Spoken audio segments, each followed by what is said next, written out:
420 देवरानी। एक समय की बात है, एक शहर में एक कुशल परिवार रहता था। उस परिवार में सुधा जी नाम की एक वृद्ध महिला रहती थी।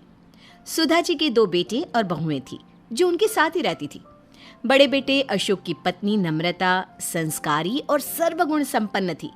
वहीं छोटे बेटे की पत्नी अनाया चालाक और बहुत तेज तर्रार थी। एक बार की बात है, सुधा जी और बहू नम्रता मिलकर बहुत सारे लड्डू बनाकर रसोई में रख देते हैं। बहू, मैं जरा मिश्रा जी के यहाँ काम से जा रही हूँ, तुम लड्डू को थोड़ी देर बाद डब्बे में रख देना। ये बोलकर सुधा जी बाहर चली जाती है। नम्रता अपने बेटे की आवाज सुन उसे देखने चली जाती है। तभी अनाया रसोई में आती है। शुद्ध घी के लड्डू देख उसके मुंह में पानी आ जाता है और एक लड्डू खा लेती है। इतने स्वादिष्ट लड्डू मैंने कभी नहीं खाए। एक काम करती हूँ, सारे लड्डू डिब्बे में रख लेती हूँ और एक प्लेट में ही छोड़ दूंगी, जिससे किसी को मुझ पर शक भी नहीं होगा और मैं लड्डू आराम से खा पाऊंगी। वो लड्डू की प्लेट उठाकर एक डिब्बे में भरकर चुपके से अपने कमरे में ले जाती है और प्लेट में एक लड्डू वहीं छोड़ देती है। अपने कमरे में जाकर अनाया पेट भर लड्डू खाती है। पेट भर जाने पर वो लड्डू के डिब्बे को छुपा देती है। नम्रता अपने बेटे कार्तिक को सुला रही थी, तभी सुधा जी घर आ जाती हैं। नम्रता, अरे ओ नम्रता। नम्रता सास की आवाज़ सुनकर भागी हुई आती है। जी माँ जी, बुलाया आपने? बेटा ज़रा चाय बना देना और हाँ, लड्डू भी ले आना, 1-2 खा लूँगी। नम्रता रसोई में जाती है और लड्डू का खाली प्लेट देखकर चौंक जाती है। लड्डू कहाँ गए? मैंने तो डिब्बे में भी नहीं रखे। प्लेट में तो एक ही लड्डू है। अभी माँ को बताती हूँ। नम्रता सुधा जी को जाकर बात बताती है। माँ जी, लड्डू रसोई में नहीं है, मैंने वहीं रखे थे पर अब नहीं है। क्या? लड्डू तो तेरे सामने ही बनाए थे, फिर कहाँ गए? पता नहीं माँ जी, कार्तिक रो रहा था तो मैं कार्तिक के पास चली गई। उसे सुलाकर अभी आपकी आवाज़ सुनकर आ रही हूँ। सुधा जी रसोई में जाती है। अनाया लड्डू से भरा हुआ मुंह जल्दी जल्दी साफ करती है और रसोई में आती है। क्या हुआ मम्मी जी, आप गुस्से में क्यों हो? बहू, यहाँ लड्डू की प्लेट रखी थी, अब देखो इसमें एक भी लड्डू नहीं।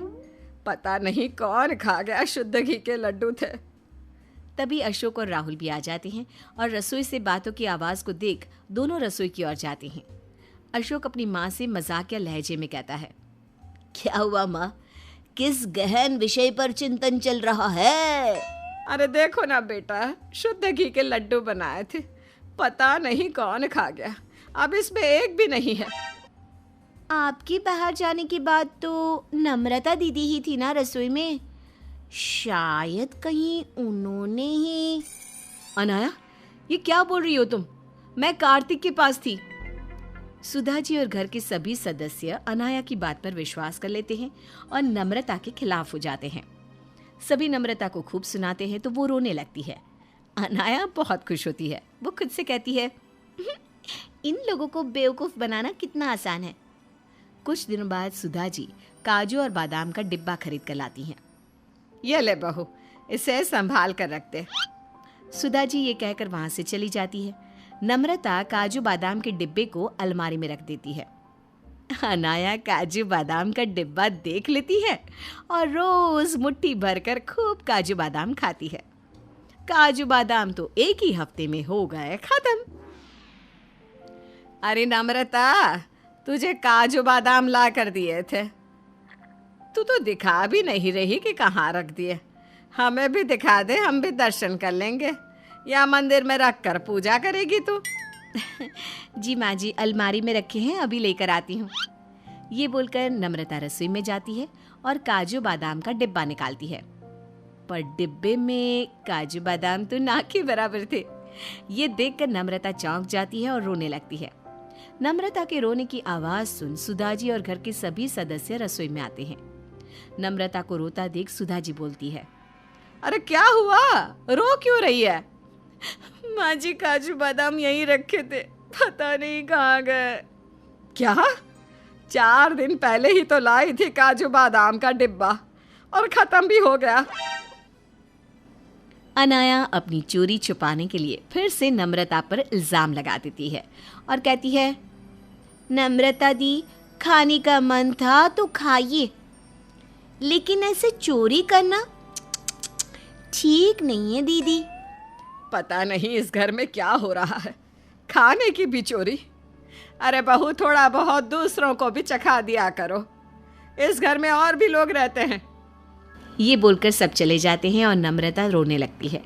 कुछ दिनों बाद अनाया की दोस्त रिया का फोन आता है। हेलो अनाया, कैसी हो?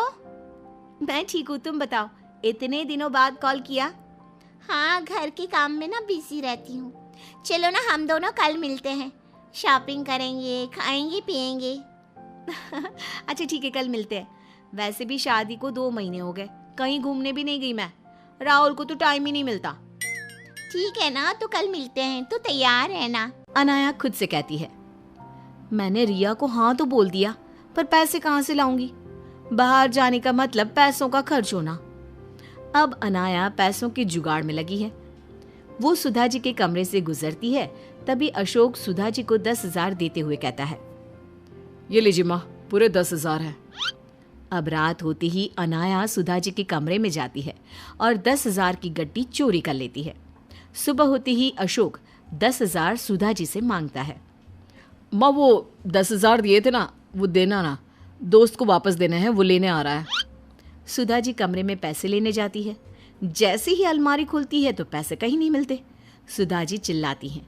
चिल्लाने की आवाज़ सुन घर के सभी सदस्य सुधा जी के कमरे में जाते हैं। क्या हुआ माँ, अब चिल्ला क्यों रही हो और इतनी घबराई हुई क्यों हो? मैंने कल यहीं 10,000 रखे थे, अब नहीं है, पता नहीं कहाँ चले गए। नहीं है मतलब? माँ, वो पैसे मेरे दोस्त के थे, अब वो आने वाला है, मैं कहाँ से ला कर दूंगा उसे? कहीं ये काम बाहर के किसी आदमी का तो नहीं, लेकिन हमारे घर में तो कोई आता भी नहीं। हाँ माँ, आप सही कह रही हैं, अब मैं पुलिस को ही बुलाता हूँ। हाँ, यही ठीक रहेगा, हमारे घर में कुछ ना कुछ चोरी हो रहा है। अब ये पैसे भी चले गए, तो बुला ले बेटा पुलिस को। पुलिस का नाम सुनते ही अनाया घबरा जाती है। अशोक का दोस्त पैसे लेने आता है। ये देखकर नम्रता जल्दी से अपने कमरे में जाती है और अपने बचाए हुए पैसे लाकर अशोक को दे देती है। नम्रता के पास 10,000 देखकर सब नम्रता पर शक करने लगते हैं। ये पैसे कहाँ से आए तुम्हारे पास बहू? माँ जी, ये मेरे बचत किए हुए पैसे हैं। बचत किए हुए या फिर चुराए हुए? देख बहू, सच बता दे। अनाया की जान में जान आती है। वो भी नम्रता को कहने लगती है, नम्रता दी, अब तो इसकी भी चोरी की हद हो गई, अपने ही घर में चोरी। दीदी, आपको ये बातें शोभा नहीं देती। तभी पुलिस आ जाती है। पुलिस को देख अनाया घबरा जाती है। पुलिस नम्रता से पूछताछ करती है और नम्रता बेगुनाह साबित होती है। फिर पुलिस जब घर की तलाशी लेती है, एक ही कमरे की तलाशी, अनाया पूरी तरह से घबरा जाती है, क्योंकि अब पुलिस अनाया के कमरे की तलाशी ले रही है। पुलिस को नोट की गड्डी अलमारी में कपड़े के नीचे रखी मिल जाती है, साथ में काजू बादाम का डिब्बा और 1-2 लड्डू भी। सब चौंक जाते हैं। अनाया फूट फूट कर रोने लगती है। माफ कर दीजिए मुझे, मुझसे गलती हो गई, माफ कर दीजिए। सब कुछ तुमने चुराया और मेरी बहू नम्रता को दोषी बनाया। अनाया रोने लगती है और नम्रता से भी माफी मांगती है। कोई बात नहीं अनाया, तुम्हें इस घर में चोरी करने की जरूरत नहीं है। तुम्हें कुछ भी चाहिए तो तुम हम सबसे कह सकती हो। तुम्हारी एक गलती ने तुम्हें कितनी बड़ी मुसीबत में डाल दिया था। मैं आप सबसे माफी मांगती हूँ, आगे से ऐसा कभी नहीं करूंगी। नम्रता अनाया को गले लगा लेती है और सुधा जी नम्रता से माफी मांगती है। हाँ, नम्रता सबको माफ कर देती है।